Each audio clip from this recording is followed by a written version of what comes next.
O tema de hoje, ele é um tema que foi escolhido em função do dia 6 de julho. Não foi possível falar semana passada, então nós vamos falar hoje. Ele é comemorativo na República Tcheca. Mas o que é que tem o tema desse a ver na República Tcheca, aqui? Que país é esse aí? Que história é essa? Tem muito a ver conosco. O tema de hoje é A Verdade Prevalece. E aí a gente vai construir, nós vamos construir juntos uma compreensão, uma visão do que é verdade e a verdade prevalecendo. Talvez essa frase a gente já tenha utilizado com relação a injustiças que aconteçam, e um desejo nosso de que a verdade prevaleça no final, mas não é por esse caminho que nós vamos. Eu quero começar por o que é a verdade. A gente pode pensar o que é verdade. Quando estamos em situações conflituosas, onde duas pessoas, por exemplo, não entram em acordo e nós estamos intermediando, quem está falando a verdade? Ou mesmo numa disputa ou uma contenda pessoal com alguém, a sua verdade é a que prevalece ou é a verdade do outro? Mas se eu fizer de tudo para que a minha verdade prevaleça, eu tenho razão, a verdade é essa que teve que ganhar em cima de alguém, prevalecer sobre alguém ou sobre a necessidade de alguém, né? Então, nós vamos refletir um pouco sobre esse conceito de o que é a verdade. E, no fundo, será que a sua verdade é melhor que a minha? A sua maneira de ver é melhor que a da outra pessoa, né? Que é o que ficamos em dúvida quando estamos envolvidos em situações conflituosas de diferenças, né? Quem está com a verdade? Aí, assim, bem baixinho, eu pergunto, será que as duas partes não têm a verdade? Não estão em pontos diferentes do fato, né? Percepções diferentes da mesma situação? O casal quer se separar, e aí a questão dos filhos. Quem tem a razão? Quem está com a verdade em relação às crianças? O pai ou a mãe? Ou será que os dois também não têm a verdade? E aí, seja qualquer tipo de disputa no trabalho, de diferença com o chefe, ou na justiça humana, né? Sobre o conceito de verdade, no livro Vinha de Luz, o Emmanuel fala no capítulo 175, a verdade. Ele fala assim, para a gente saber a verdade, a gente necessita de tempo. Não é um processo lógico, racional e imediato. Tempo. Às vezes até a gente usa essa expressão. Com o tempo, a verdade vem à tona, não é? A verdade, ela é. O que é, é. O que aconteceu, aconteceu. E será que o que a gente chama a minha verdade ou a nossa verdade não é uma deformação do que a gente entendeu da situação, né? Ou é só o nosso ponto de vista? E o Emmanuel fala que, por exemplo, a frase, a semente com o esforço do homem, ela virá um dia encher um celeiro. Então, a verdade é algo que passa por estágios e fases, e que nem sempre a gente consegue acessar a verdade de imediato. Muito menos falar a verdade. A gente tem que ter uma certa compaixão, por exemplo, com crianças, em que a gente precisa dizer que algo está acontecendo, algo grave, alguém faleceu, sei lá, alguma situação difícil para falar com uma criança. Essa questão das etapas e dos estágios, o tempo para se chegar à verdade, passa também por esse, como é que a criança vai receber essa verdade? Como é que esta pessoa vai receber a verdade? Eu vou fazer uma brincadeira. Às vezes a gente fala assim, eu preciso ser sincera mesmo, eu vou falar a verdade. E a gente pega e pá, e fala a verdade na cara do outro. Porque você é isso, porque você é aquilo, porque a roupa não sei o quê, o carro não sei o quê, não é? A bagunça que está não sei o quê. Pronto, falei. Né? Hoje a gente tem até o hashtag pronto, falei, né? nas redes sociais. Será que uma verdade assim, só com a lógica, só com a racionalidade, ela teria alguma utilidade para quem está recebendo a informação? Né? Eu estava lembrando uma frase do Chico Xavier, que é, a verdade ela é uma só. Né? Então, aconteceu, a pessoa faleceu, eu preciso dar notícia para alguém. Né? A verdade é essa, o fato foi esse. E que, às vezes, cuidar para como essa informação chega para o outro, ter compaixão, pensando na condição da outra pessoa ouvir, né? A verdade ela pode ser trazida aos poucos. O Chico, se eu não me engano, uma frase dele era mais vale uma omissão caridosa do que uma verdade que machuca, que fere, né? Que vai machucar o outro. Então, o que eu estou trazendo para a gente pensar sobre essa verdade, o que as coisas, o que são, né? A verdade é o que é, independentemente da sua opinião, independentemente do meu medo, e eu evitar a verdade, né? De eu fugir da verdade, a verdade dos fatos é a Elaine está fugindo de certas situações, né? Como a gente faz. É pensar que como é que a gente se relaciona com a verdade. E por enquanto eu só estou falando de coisas corriqueiras e mundanas, né? Será que a gente tenta, às vezes, maquiar a verdade em nome de o que eu falei do Chico Xavier, e aí um pouco do que eu estou trabalhando com o conceito do Emmanuel, é que aos poucos a gente ter sensibilidade, sabendo a verdade, nós sermos cuidadosos. Paulo de Tarso, numa das suas cartas, diz: amados irmãos, até agora eu tratei vocês com leitinho, como a gente dá leitinho para as crianças. A gente não dá macarronada para um bebê de 6 meses que está começando a comer. A gente dá leitinho, dá papinha. É isso que eu estou dizendo. A gente vai tratando com carinho à medida que as pessoas vão tendo condições de assimilar a verdade e vão tendo condições de evoluir, de crescer. É assim que a espiritualidade nos trata. É assim que Jesus nos trata, respeitando a nossa limitação em entender as coisas, respeitando a nossa dureza, às vezes, a nossa radicalidade em defender certas coisas, porque a gente acabou distorcendo, puxando um pouco para a gente, né? Puxando a verdade para o nosso lado, né?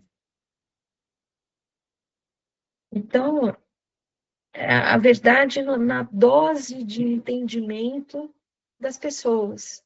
E a gente poder ir trabalhando, assim como poderem trabalhar a verdade conosco dessa forma, né?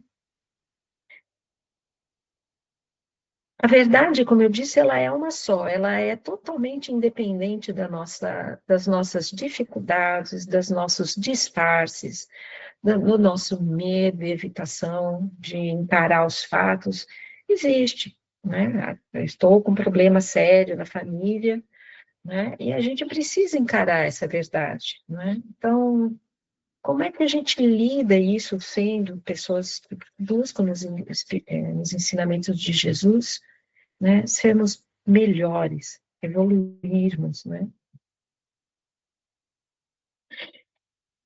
O Emmanuel fala nesse texto também E lembra, gente, que há uma profunda diversidade da maneira que as pessoas pensam.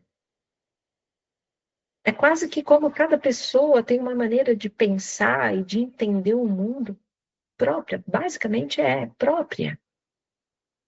Há uma diversidade muito grande de personalidade, temperamento das pessoas. Tem pessoas que preferem, fala logo, outras lidam com mais dificuldade com as mudanças e notícias. E aí, como é que a gente lida com todas essas diferenças, né?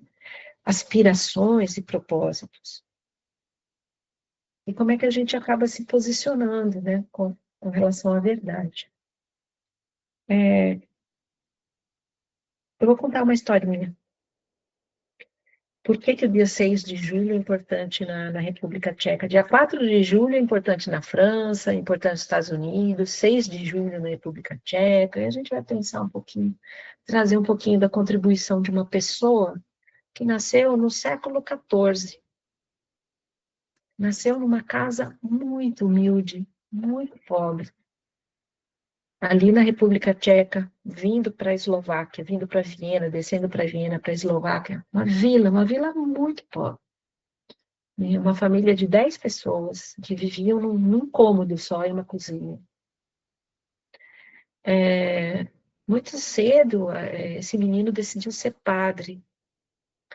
E, tanto porque ele gostava de teologia, mas porque era uma profissão e ele poderia ganhar dinheiro. Então, ele caminhava quilômetros para a cidade vizinha para estudar, onde tinha uma escola um pouco melhor. E, aos poucos, ele foi se dedicando. E dizem as cartas, os textos da época, que ele gostava muito de xadrez. Então, era alguém muito dedicado à teologia e xadrez, e que algumas cartas que ele escreveu, ele dizia que ele perdia a cabeça, ele se arrependia de perder a cabeça quando ele perdia no jogo de xadrez. Vocês imaginam alguém perder a cabeça no jogo de xadrez? Né? E ele se arrependia disso. Né? Imagina se fosse um jogo de futebol, pulando e berrando lá, né? Ele se descontrolava por causa de um jogo de xadrez, que é um jogo silencioso. Né? Era uma pessoa de muito boa índole, de um coração muito simples e muito bondoso. Rapidamente ele se desenvolveu como padre, ele fazia suas pregações. E aí, trazendo um pouco do Emmanuel de novo, do mesmo texto, o Emmanuel fala sobre a verdade, que para cada pessoa, individualmente, Jesus é a verdade sublime e reveladora. A nossa relação com Jesus, pessoal com Ele, é, é abrir-se para essa verdade. A verdade desses ensinamentos, que muitas vezes são estranhos para a gente. Se o teu inimigo te convida a andar 1 quilômetro, vai com ele 2. Não é por que eu vou ter que ficar 1 quilômetro a mais com o meu inimigo? Jesus está falando, muda o teu jeito de ver a verdade. Ouve. Tem até uma imagem que é Jesus caminhando do lado de um soldado nazista, carregando o fuzil, e o soldado fazendo perguntas para Jesus, ilustrando isso, né? Não importa quem é, anda mais 1 quilômetro, quem sabe há uma oportunidade ali, desse tempo caminhando juntos, a pessoa ouvir você. Se alguém lhe bate no rosto, oferece a outra face, e a gente fala, como assim? Acabei de apanhar. Talvez Jesus esteja dizendo para a gente uma verdade um pouco diferente, né? Se você não reagir na mesma medida, mas oferecer a outra face no sentido de, com serenidade, dizer para a pessoa, dá para ser diferente, você não precisa se descontrolar, eu estou aqui, a gente pode conversar. Será que não é uma oportunidade de mostrar uma verdade de outro ponto de vista? Não é simplesmente ser você tão humilde que vou deixar as pessoas me baterem. Não é isso. Né? Oferecer uma outra visão de mundo. Se alguém roubar a tua capa, dá a tua roupa também. Aí você fala, como assim? Eu vou ficar sem? Não, ele está falando de uma verdade espiritual. Que com o tempo e a convivência, as pessoas vão acessando essa verdade.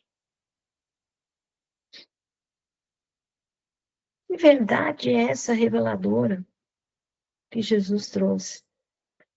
O Emmanuel vai falando que se todos que descobrem a luz bendita absorvem os raios transformadores dessa luz.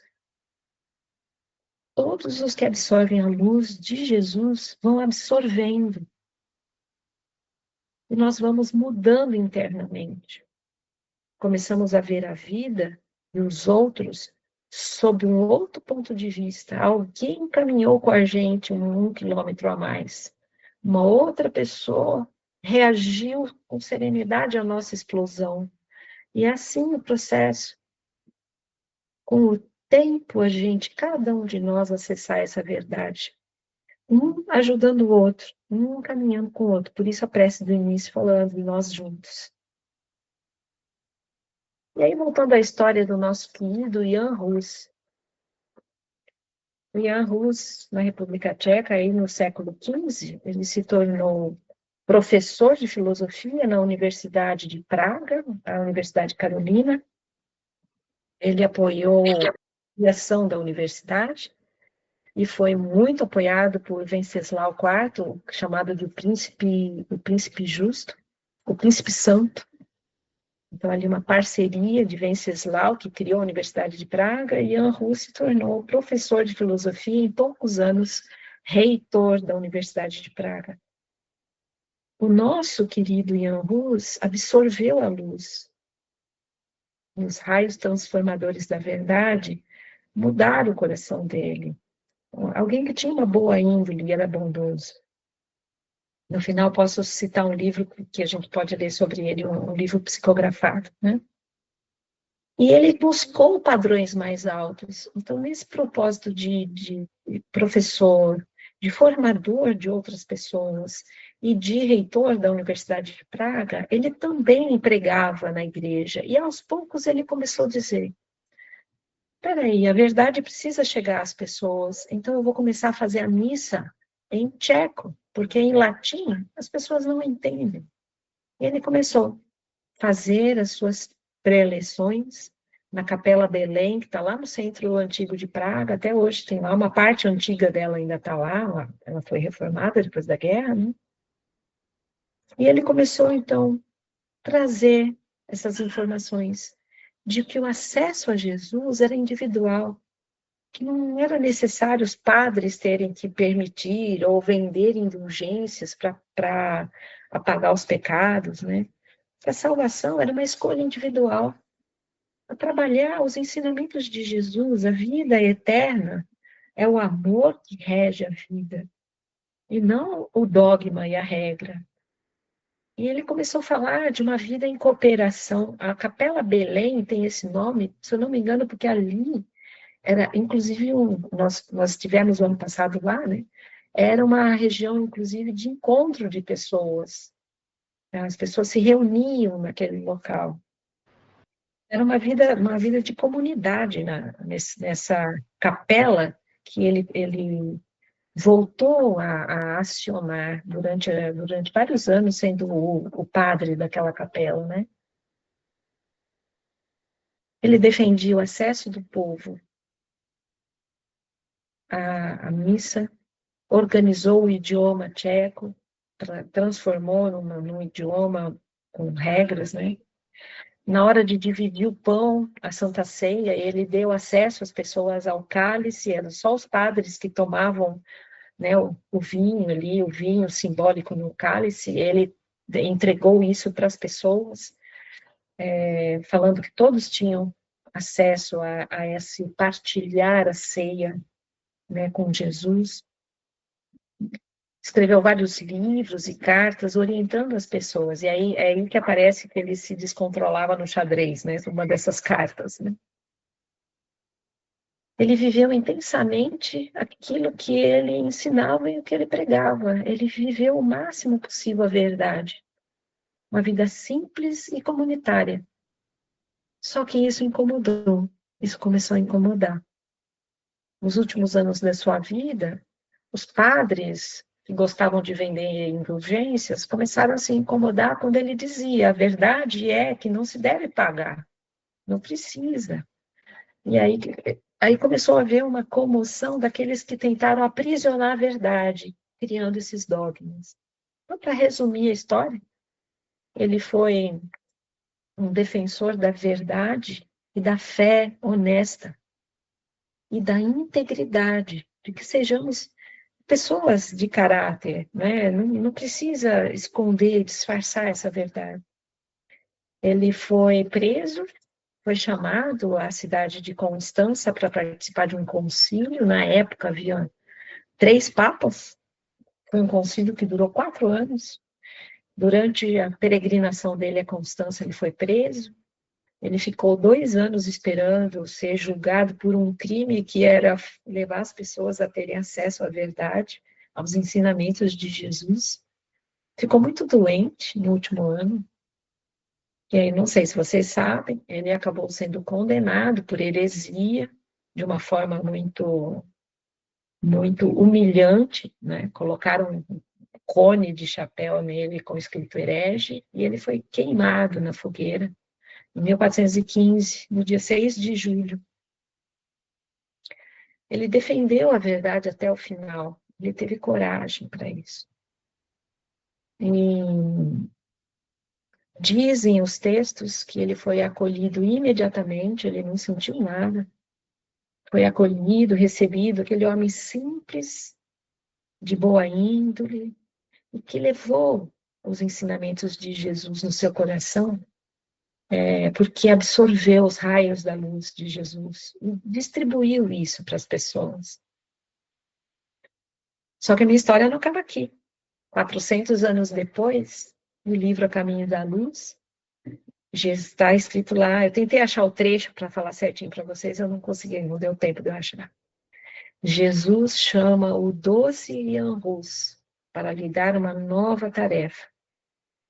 Ele pede que ele volte à Terra para ajudar a verdade chegar até as pessoas. Ele vai encarnar na França em 1800. Ele vai se formar pedagogo. Ele estudou com Pestalozzi. Ele volta a Lyon, professor que dava aula de graça. Reorganiza a pedagogia, os processos educativos da França. Vocês já sabem quem é? É o mesmo espírito, né? É com a mesma característica, né? Codifica tudo aquilo que o Espírito da Verdade veio trazer e diz que Jesus prometeu. Virá o tempo que o Espírito Verdade trará para vocês novos ensinamentos, né? Virá em nome de Jesus. Então, ele volta, tô até emocionada, ele volta como Allan Kardec.